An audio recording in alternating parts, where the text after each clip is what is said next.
السلام عليكم ورحمة الله وبركاته. كلانتي wanaagsan ee khiyaartana daawanaysa idilkiinba meel kastoo aad joogtaan kusoo dhawaada barnaamijkeeni galabnimo maanta oo sabti ah taariikhdu ay tahay 3 bisha August sanadka 2024 qodobo muhiim ah ayaynu barnaamijkeena galabnimo idinku soo gudbin doonaa haddii Allah uu dilay ka raali noqdo.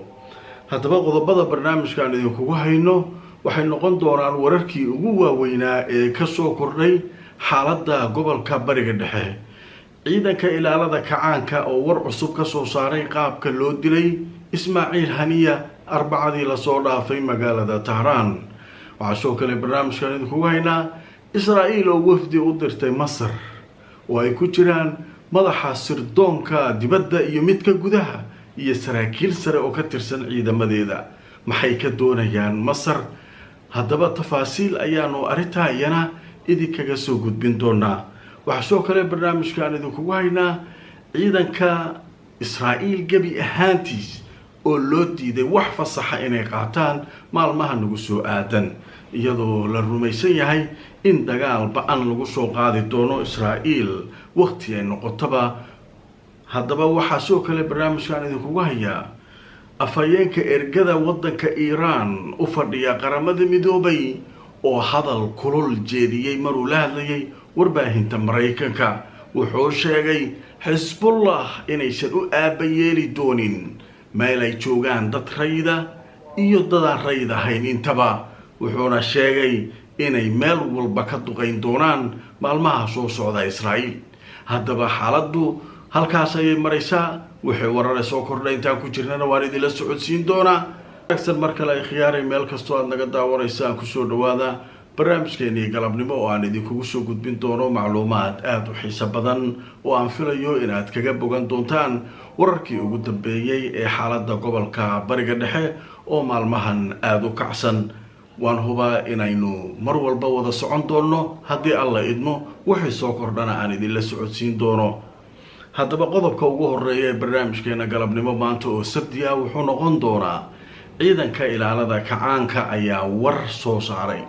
waxay sheegeen warkani waa kii baaritaankii hawshii lagu hayay arbacadii markii la dilay Ismaaciil Haniya ilaa maanta oo sabti ah khubarada wax baaraysay natiijadii ay isku soo raaceen. arbacadii markuu shilku dhacay Xamaas waxay sheegtay in weerar dhinaca cirka ah lagu qaaday gurigii uu deganaa Ismaaciil Haniya gantaal lagu dhuftay kadibna uu arintaa u geeriyooday. warar hore oo soo baxay Iran laftirkeedu sidaa ayay sheegaysay laakiin markasta waxay raacinaysay baaritaan ayaa hawsha ku socota. haddaba marka waxaa leeyahay maanta waxaa soo gabagaboobay baaritaankii ay ilaalada kacaanka waa ciidanka ugu sarreeya awood ahaan waddanka Iran ayaa arinta baarayay. waxay sheegeen natiijadii marka waxay noqotay. haddaba marka aan idin tuso Al Jazeera ayaa waxay leedahay ciidanka ilaalada kacaanka Iran waxay ka hadleen qaabka uu u dhacay dilkii Ismaaciil Haniya in markaa uu ahaa gantaal lagu riday guriga meel ka baxsan dhismihii uu deganaa. haddaba baarayaasha oo waliba dhinaca farsamada aad u garanaya hawshan ayaa waxay soo saareen qaabka uu u dhacay dilka iyo sida loo fulayay. waxay sheegeen guriga in lagu dhuftay gantaal miisaanka madaxiisa uu ahaa 7.5 kilogram. haddaba waxaa la sheegay in markaa gantaalkaasi uu ka soo dhacay meel ka baxsan dhismihii uu deganaa Ismaaciil Haniya. haddaba guriga Ismaaciil Haniya uu deganaa waa guri loogu talagalay martida ajaanibka ah ee timaada waddankaasi Iran protocol ahaan in halkaa la dejiyo. haddaba waxaa la sheegayaa in arintani ay ka shaqeeyeen sahyuuniyadda ama Israa'iil iyadoo gacan ka helaysa Mareykanka ayaa lagu sheegay warbixinta ka soo baxday ilaalada kacaanka Iran. haddaba waxa ay sheegeen ilaalada kacaanka ee iiraan in markaa arrintani ay markaa tahay mid aanay sinaba u dayn doonin inay u aargudaan ismaaciil haniya ciqaab daranna ay markaa mutaysan doonto israa'iil jariimada ay ka geysatay magaalada tahraan ee caasimadda waddanka iiraan. haddaba marka waxaa la sheegayaa in ujeeddada arrintani ay tahay in dilka laga fuliyo gudaha waddankaasi iiraan, in la iska horkeeno iiraan iyo muqaawamada ka dagaalamaysa gobolka. waa tahay marka warbixinta ciidanka ilaalada kacaanka dhowr qodob oo muhiima ku jira. kow waxay yidhaahdeen gantaal gudaha laga riday, macnaha magaalada tehraan gudaheeda meel u dhow gurigii uu ku jiray gantaal laga soo riday oo ridadiisu gaaban tahay oo madaxiisa qaraxa ku jira 7.5 kilogram uu ahaa ayaa guriga qolkii uu ku jiray lagu dhuftay. marka tan marka waxay leedahay waa takhdiid ama qorshe gudaha laga maleegay waaye. macnaha ma jiro gantaal dibadda ka yimid iyo diyaarad dibadda ka timid oo guriga duqaysa ay leeyihiin khubarada markii ay baaritaan ka sameeyeen. taas waa midda kale waxay yidhaahdeen shaki kuma jiro inay hawshani israa'iil ka dambaysay, kow maraykankana uu gacan ku siiyey. qodobkaas isaguna waa muhiim. midda saddexaad waxay yidhaahdeen ujeeddadu waxay ahayd tahraan in lagu sameeyo falkan, in la xumeeyo sumcadda iyo wanaagga ka dhaxeeya iskaashiga iiraan iyo awlaadeeda. macnaha xamaas waxay ka mid ahayd awlaadda iiraan, iyadaa tababaraysay, iyadaa hubka siinaysay. marka in la xumeeyo cilaaqada oo macnaha wax kale laga dhigo sheekadan inay iiraan ka dambaysay, waxa kan loo sameeyo ayaa halkan loogu sameeyey, taana ma dhacaysee dhaheed. midda kale way hanjabeen, waxay yidhaahdeen ciqaab shadiid ah oo daran ayaynu dadkii jariimadaa sameeyey macnaha israa'iil ay la kulmi doontaa. marka qodobkaas isaguna muhiim waaye. sida ugu dhaqsiyaha badan ayaynu dhiigga ismaaciil haniya ugu aargudi doonaa. meel cidlaa laguma dayn doonay leeyihiin dhiigga ka daatay ismaaciil haniya. waxa dhahaya waa ciidanka ilaalada kacaanka oo maanta warbixintaas soo saaray ayaa intaa ka hadlaya. qodobo kale oo muhiima way noo soo socdaan, warar cusub oo soo dhacayna way noogu jiraan, laakiin markan waxaan u godayaa qodobka labaad. iyadoo xaaladdu halkan ay taagan tahay oo meel walba maraykanku markab diyaaradaha soo diray mar labaad, hadda waxaa ku qornaa 2 markab oo kuwa diyaaradaha xambaara oo kala soo socda gobolka iyo imaanaya. dowladihii gobolka cabsi iyo argagax ayaa soo food saaray. arrintaa maxaa ka dhalan doona, sidee wax yihiin, meeqa wadan ay arrintani saameyn doontaa ayaa socota. iyadoo marka sheekadaa socota ayaa dadka khubarada waxay la yaaban yihiin israa'iil wafdi heer saraa ayay masar u dirtay.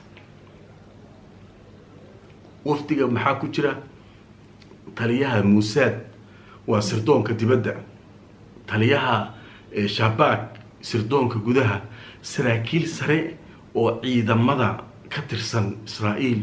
raggaas oo wada socda ayaa waxay tageen la leeyahay masar. laakiin saxaafadda waxay u sheegeen warbaahinta la geliyey in arrinta Philadelphia iyo wadadii maaragtay xuduudii Gaza iyo arrinta inay masaarida kala soo hadlayaan ayaa warbaahinta loo sheegay. laakiin falanqeeyaal waxay leeyihiin arrintu intaa way ka weyntahay. u fiirsada, maxaa la leeyahay hadday xaaladdu xumaato oo israa'iil meel walba nagta laga geliyo in madaxda ugu sarreysa israa'iil laga yaabay inay masar ku soo dhuuntaan. u fiirsada, dadka wax falanqeeya waxyaabo badan ay qiimeynayaan. waxay leeyihiin xaalku wuu xumaan karaa. waa meeshii laga dhahayay ninka la yidhaha Netanyahu maalin ka hor barnaamijkaan idiin sheegay in hay-adaha sirdoonku ay yidhaahdeen mar walba jaakada xabadda wadane dhulka hoostiisa meel ahaa dadka ku qaabile hawsha saasay socone. ninkii asaga ammaankiisa halkaasu garay. واتي قولها وسيرها مدول بتلفونك لقى قاضي تلفون عصب لسيي أو مدول بتلفونك إن الله صور راعو نمبر كيسا ديله لقود ديلو لقى بقيو مركا وحيلين مركا أريتن فيلادلفيا إيو حدود إيو حبة جوجين إيو وقت يذبب للجوجبة مع حبة جوجين تلاقوا وضع شقينا محيط وضع هذا الكفر من كرامحوي ليه وضع هذا الك نمن هجاميه ذي للدلي وتعسي طالع عريسان سدام مركا وضع هذا يحبة جوجين لوجا هذا ما تجري ليه لكن وحاجرة وحيابك كلا وينان لنو شيئين لكن قار كمد aragtidoodu waxay leeyihiin laga yaabay xaalku haduu ku xumaado in odayaasha Masar ay ku soo dhuntaan waana suuragal la leeyahay hadaba taas waa arki doonaa falanqeeyaasha aragtidooda hadaba marka aan aragno marka wixii laga qoray sheekadan Al Jazeera waxay leedahay wafdi ka socda Israa'iil oo heer sare ayaa gaaray Masar website-ka la yiraahdo Axios ee ka soo baxa Mareykanka wuxuu leeyahay wafdi Israa'iil oo heerkiisu sareeyo oo ay kamid yihiin ninka madaxda waa hay'adda Mossad iyo midka kale ee madaxdu waa sirdoonka gudaha la yiraahdo Shabaag iyo isku dubaridayaal hawlgallada iyo hawlahaas militariga ka socda ayaa waxay tageen Masar hadaba marka wafdigan waxa la sheegayaa Qaahiro tagay in natiijada ama qorshahoodu uu yahay in Mareykanka oo cadaadis soo saaray ay markaa ka shaqeeyaan sidii hore loogu sii wadi lahaa wada hadallada isdhaafsiga maxaabiista wafdigan ayaa waxa ay markaa wada hadal la leeyihiin ninka mukhaabaraadka ugu sareeya ee Masar iyo taliyaha ciidamada Masar si ay markaa iskula meel dhigaan arrimo ku saabsan ammaanka deegaanka la yiraahdo Philadelphia maxwar Philadelphia ma maqlaysaa marka nimankan waxay la kulmayaan raggii ugu sareeyay sirdoonka waa gudaha iyo dibadda Israa'iisha ciidamada ninkii sirdoonka ugu sareeyay iyo ninkii militariga taliyaha ahaa intaas la shirayaan marka waxa dadka saxaafadda loo sheegay in Mareykanka uu cadaadis soo saaray uu yiri xabad joojintii iyo wada hadaladii hala wado marka waxay leeyihiin khubaradu caqliga diidaya wada hadal inuu hadda furmaso maxaa laga wada hadlaayay niman taasi u taalo Xamaas leeyahay ninkii hawlga waday heshiiska la dilay ninka Ismaaciil Haniya waa ninka odaga uu ahaa heshiisyadan iyo waxaan la galay ninkii la dilay ninkana laguma bedelin hogaamiye ma laha nimankii marka waxaas waa feegeleen wax ka jira ma jiraan bulshada lagu indhasarcaadina laakiin meesha waxa waaye hadii xaalku nagu xumaado adinkaanu darisnahay nimanka meesha aan ku soo xaroon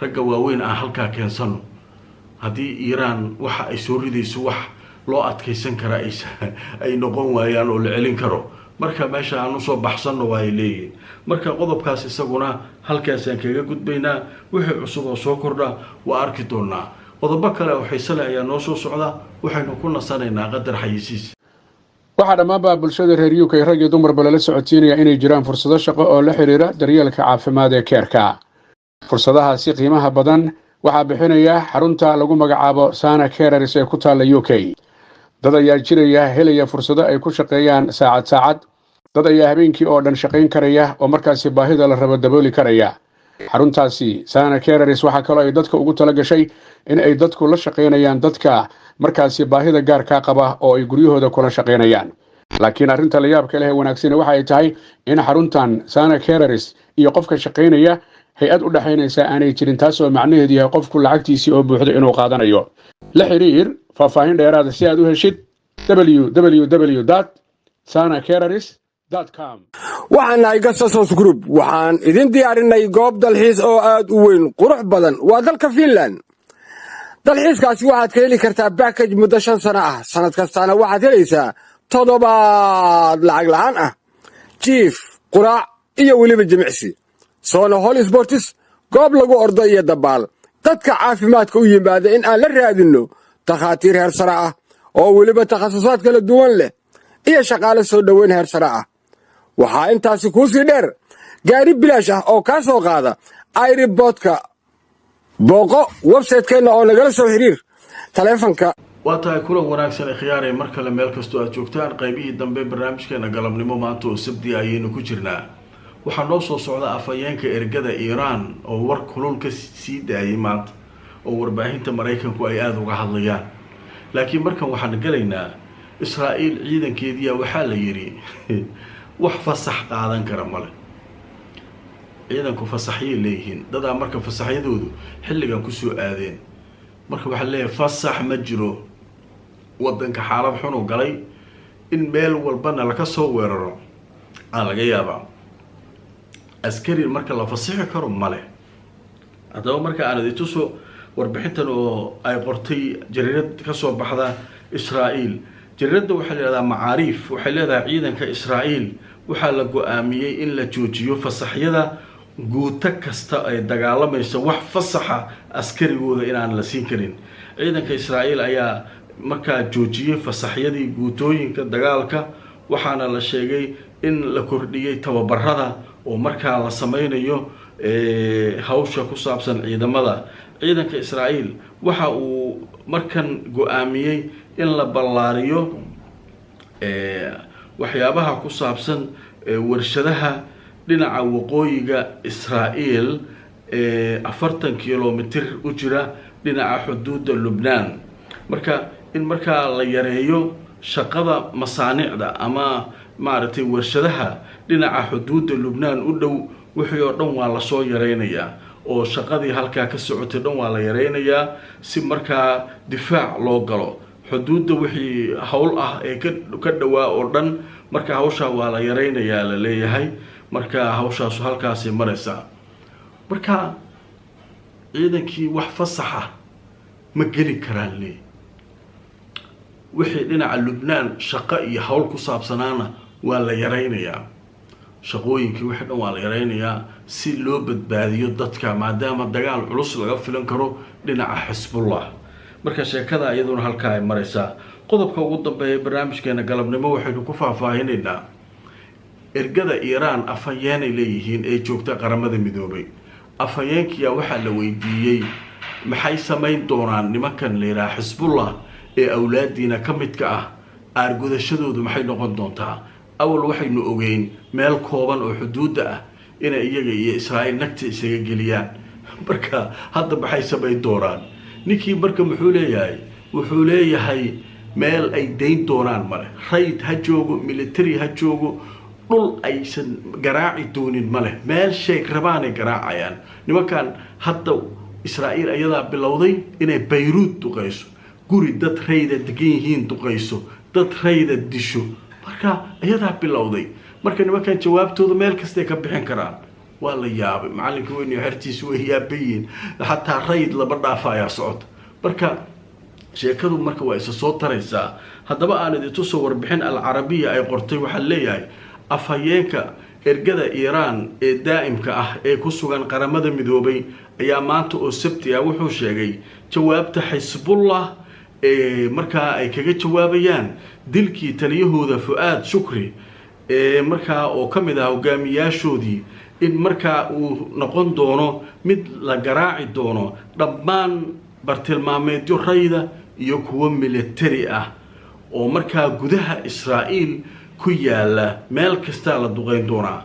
shabakada la yidhaahdo CBS news ee waddanka maraykanka ka soo baxda oo soo xiganaysa afhayeenka ergada iiraan ayaa waxa uu sheegay tafaasiilna ka bixiyey qaabka uu noqon doono jawaabta ay xisbullah bixin doonto. wuxuuna waraysi siinayay CBS news ee waddanka maraykanka. waa tahay nimankan wuxuu leeyahay meel alle meesha rabaan duqeyn karaan. israa'iil ayadaa duqaysay guri dad rayda joogaan, 5 qof oo rayd ay ku dishay. bayruud ayay soo duqaysay. marka xisbullah aargudashadeeda rayd iyo military ma kala laha. markan meesha ay rabaan ay duqeynayaan. xaalkaas marka halkaasu maraa. maxaa hanjabaad isdaba taal? maalmahan wax kale maa ka sheekaynaa? adinkuma wax kalaa dhegaysataan? hanjabaad iiraana hajabtay, waa maxayd xisbullah hajabtay, israa'iila difaac gashay, maraykankaa ciidan diray, gobolkii cirkaasuu marayaa. weli waa sugaynaa, waxba ma dhicin ilaa hadda. waa laysu hanjabayaa, waa laysu qoryo aruursanayaa, midiyaha laysu afaysanayaa socod. laakiin khubradu waxay leeyihiin xilli kastaa wax dhici karaan. waan isla soconayna hadday wax dhacaan ku xirnow barnaamijyadayda xaqiiqda ku salaysan innagoo idiin soo tabin doona axdaasta ama dhacdooyinka hadba sida ay u socdaan idinkoo kala socon doona halkii wararku ay ka yimaadeen iyo warbaahinta siday uga qortay sheekadan ku xirnow barnaamijyadeena xaqiiqsan oo markaa xaqiiqda ku salaysan barnaamijka like garay oo share garay haddaad cusub tahay subscribe saaro youtube-ka facebookana follow garay inta aan mar kale kulmayno haddii alla idmo iyo warar kale oo soo kordha nabadgelyo